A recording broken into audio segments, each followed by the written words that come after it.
Welcome back sa Yanang Morning at kasama pa rin natin ang dalawang pretty mommy na si Ina Raimundo and Lot Lot de Leon. Good morning! Good morning! Question, ang laki ng family nyo Paano nyo na ma-manage yun? Having 5 kids, kailangan meron kang routine. Kailangan may sistema. Hindi pwede yung parang, ganito yung gagawin natin for this day and ganito sa... Hindi, kailangan may fina-follow ka na routine para maayos.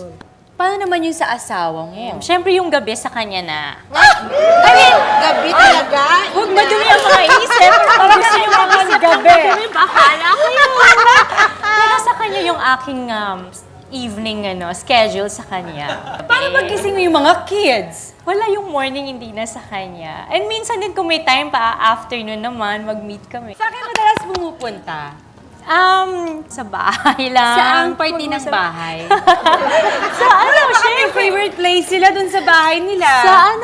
Sa master's bedroom. Doon kami madalas mag-bonding. Na talagang yun naman yung ipagmamalaki ko. May time pa rin ako sa kanya. Kaya wala siyang masasabi.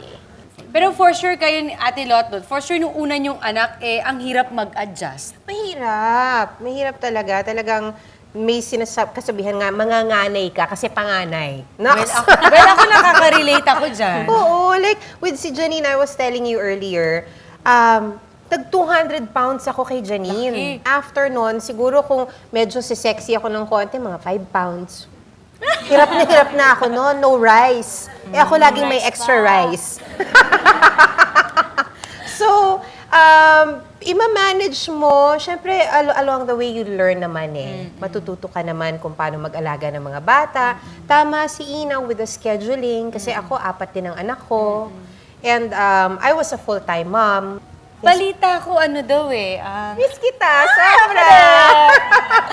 balita ko meron ka daw foreigner na nagpapatibok ng puso.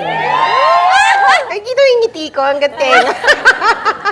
Paano? Hindi ba mahirap na foreigner? Like ikaw din, di ba? Parang Canadian foreigner. yung sa akin, hindi siya mahirap. I think nagko-complement yung relationship ng isang Filipina at isang foreigner. Don't you think? I think so, yeah. Diba? Kasi tayo, medyo talagang napaka-independent natin, di ba? So sila, naiintindihan nila yon. Naiintindihan nila na iba yung trabaho sa personal. He's Lebanese, so medyo ang kultura nila sa atin, medyo malapit.